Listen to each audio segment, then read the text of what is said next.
मैं मुरादाबाद उत्तर प्रदेश के brass city में उतरा।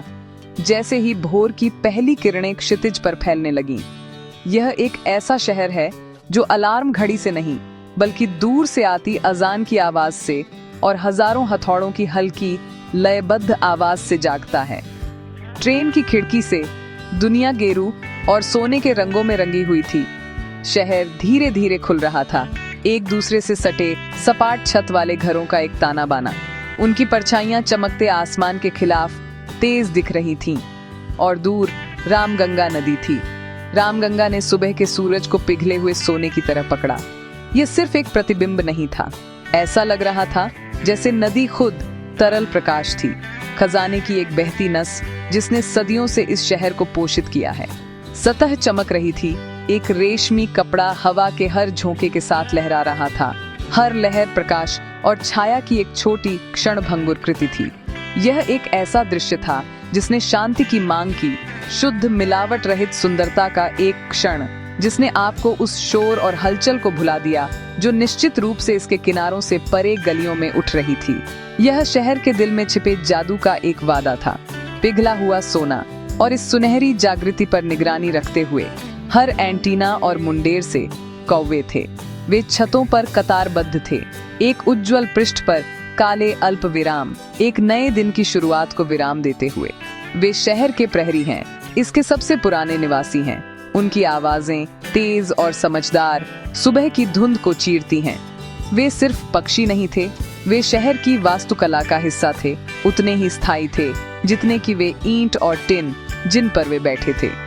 हर कोई दुनिया को एक अजीब बुद्धि के साथ देख रहा था। उनकी चमकदार काली आंखें कुछ भी नहीं चूक रही थीं। उन्हें देखकर मैं तुरंत अपने बचपन में अपनी दादी के आंगन में पहुंच गया। मेरी दादी ने एक बार कहा था, एक कौवे को खिलाओ और एक पूर्वज नमस्ते कहता है। उनके लिए ये पक्षी कीट नहीं थे बल्कि पोर्टल थे। वे श्राद्ध देव थे, पितृपक्ष स्मरण के पखवाड़े के दौरान सम्मानित अतिथि। उनका मानना था कि वे दुनिया के बीच संदेश ले जाते थे। उनकी कांव उन लोगों के साथ बातचीत थी जिन्हें हमने खो दिया था। वह हर दिन उनके लिए दीवार पर अपने भोजन का एक हिस्सा छोड़ देती थी, प्यार और याद का एक छोटा सा प्रसाद। मैं संकेतों में विश्वास नहीं करता था, सच में नहीं। मैंने उन बचपन की कहानियों को अतीत के अन्य अवशेषों के साथ पैक कर दिया था। मैं यहाँ शिल्प के लिए आया था, पीतल में गढ़े गए मूर्त इतिहास के लिए, हवा में बहने वाले लोक कथाओं की फुसफुसाहट के लिए नहीं। मैं शहर की धमनियों में डूब गया, हलचल भरे बाजारों में जहां हवा मसालों की गंध और पॉलिश किए गए पीतल की धातुई गंध से घनी थी। जीवन ध्वनि और रंग की एक जीवंत अराजक सिम्फनी थी और मैं इसका हिस्सा बनने के लिए उत्सुक था, जब तक एक कौवा मेरे पीछे नहीं पड़ गया। वह छतों पर शांत सभा से अलग हो गया और मेरी परछाई बन गया। यह भोजन की भीख मांगने वाले पक्षी का उन्मत्त शोरगुल वाला पीछा नहीं था, यह अलग था। यह एक शांत जानबूझकर एस्कॉर्ट था। वह आगे उड़ता, एक संकेत या बालकनी पर उतरता और बस मुझे एक अजीब ध्यान से देखता। काम नहीं कर रहा था, बस देख रहा था। यह एक पक्षी से कम और एक चापरौन से अधिक लग रहा था, एक स्वनियुक्त गाइड जिसके पास एक अज्ञात एजेंडा था। सीन पुराने शहर की गलियां। यहाँ दुनिया संकरी हो जाती है, गलियों की एक भूल भुलैया में जहाँ सूरज की रोशनी जमीन को छूने के लिए संघर्ष करती है, नाटकीय धूल भरे शाफ्ट में पहुँचती है। हवा बदल जाती है, शहर की सच्ची खुशबू के साथ घनी हो जाती है। धातु की तेज गंध, कोयले की आग की गर्मी और निर्माण का निरंतर तालबद्ध संगीत। पीतल के हथौड़े छोटी घंटियों की तरह बजते हैं, 1000 अलग अलग लय एक निरंतर सम्मोहक गीत में ओवरलैप होती है। ये मुरादाबाद की धड़कन है, पीढ़ियों की आवाज है जो कच्चे माल से सुंदरता को आकार देती है। मैं एक छोटी सी वर्कशॉप के पास रुका जिसका दरवाजा गली में खुला था। एक महिला जिसके बाल सफेद थे और उसके हाथ अपनी शिल्प की याद से दागदार थे, बाहर निकली। एक सधे हुए इशारे से उसने मुट्ठी भर मुरमुरे धूल भरी जमीन पर बिखेर दिए। साझा करने का एक दैनिक अनुष्ठान। कबूतर और गौरैया एक झटके में उतर आए, लेकिन मेरा पंख वाला साथी पीछे हट गया। पास की एक छज्जे से अपनी निगरानी बनाए रखा। कौवा उछलता है, एक सधी हुई कृपा के साथ चलता है और सीधे मेरी ओर देखता है। उसकी नजर इतनी तीव्र है कि यह एक प्रश्न जैसा लगता है। फिर एक तेज निर्णायक चाल के साथ वह नीचे झपटता है, बिखरे हुए चावल को नजरअंदाज करते हुए। वह एक चमकता हुआ पीतल का बटन उठाता है, शहर की आत्मा का एक छोटा फेंका हुआ टुकड़ा जो धूल में पड़ा था। वह इसे एक पल के लिए पकड़े रहता है, मानो इसके महत्व को तौल रहा हो, इससे पहले कि वह उड़कर मेरे पैरों पर गिरा दे। पत्थर पर छोटी सी धात्विक खनक अचानक खामोशी में अविश्वसनीय रूप से तेज थी। कुछ खो गया? वर्कशॉप वाली महिला पूरे लेन देन को देख रही थी। उसका सवाल कोमल था, एक मनोरंजन से भरा हुआ था जो ये बताता था कि उसने इन गलियों में यह सबसे अजीब चीज नहीं देखी थी। सहज रूप से मैंने अपनी जेबें टटोली। मेरी उंगलियां मेरे गले में परिचित चेन से टकराईं, लेकिन फिर उन्हें मिला खाली क्लास्प। मेरी दादी का पुराना लॉकेट गायब। यह एक साधारण चांदी का टुकड़ा था। मौद्रिक रूप से इसका कोई खास मूल्य नहीं था, लेकिन इसमें उसकी युवावस्था की एकमात्र तस्वीर थी। यह उससे मेरा सबसे मूर्त संबंध था, उसकी कहानियों से, पैतृक हेलो में विश्वास से। मेरा दिल बैठ गया। मैं इसे हंसकर टाल देता हूँ। एक खोखली आवाज। मैं और क्या कर सकता था? एक पक्षी पर चोरी का आरोप लगाना और फिर एक बटन के साथ सौदा करने की कोशिश करना। यह बेतुका था। मैंने उस महिला को धन्यवाद दिया, बटन को वहीं छोड़ दिया जहां वह पड़ा था और खुद को चलते रहने के लिए मजबूर किया। नुकसान के बढ़ते ज्वार को दबाने की कोशिश कर रहा था। ये सिर्फ एक चीज थी।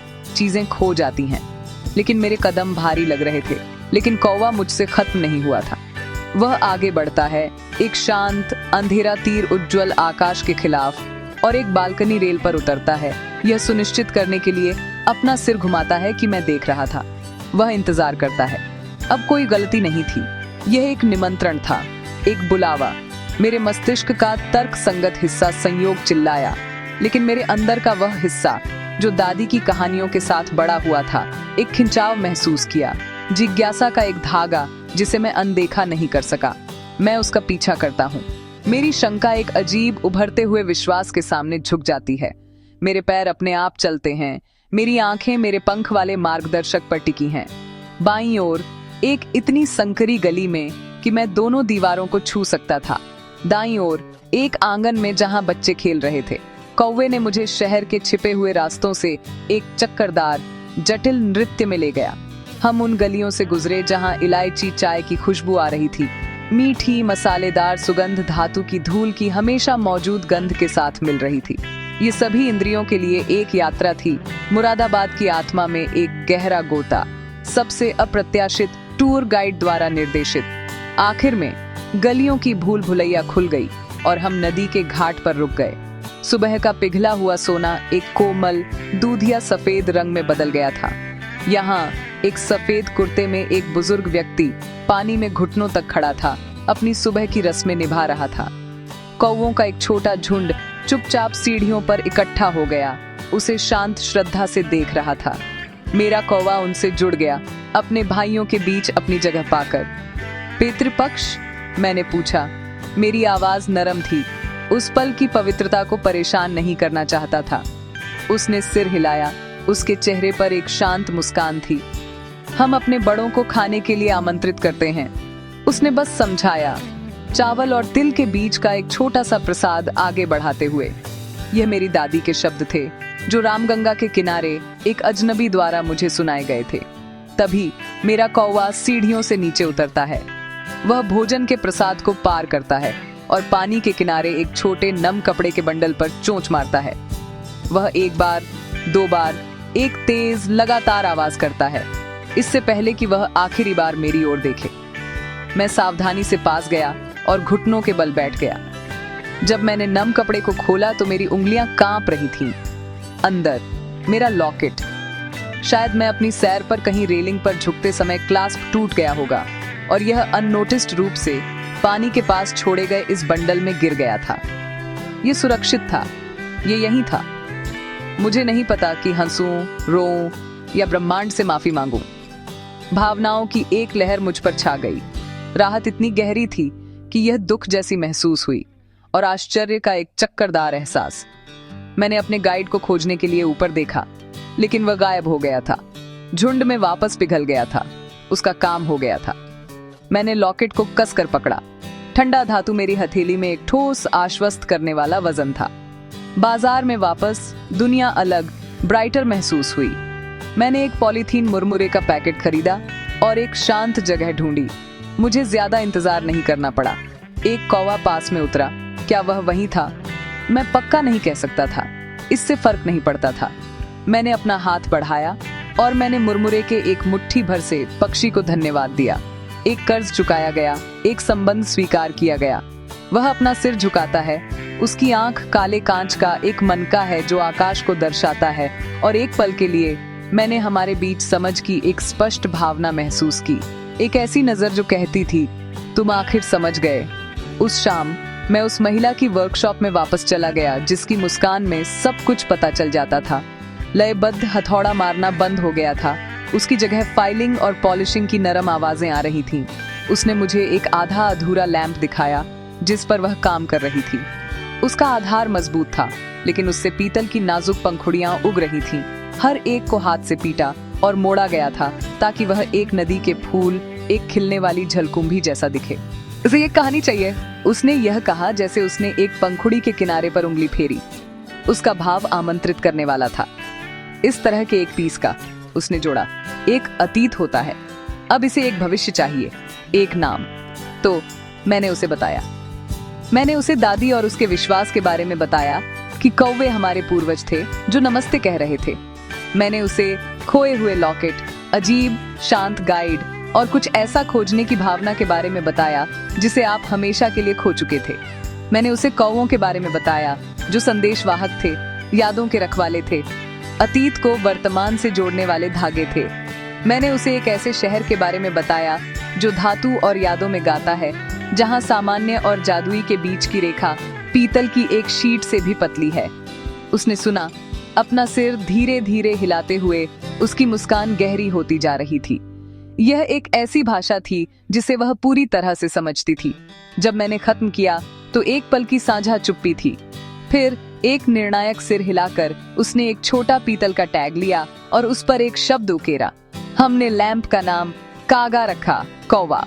उसने अंदर एक छोटी तेल की बत्ती रखी और उसे जलाया।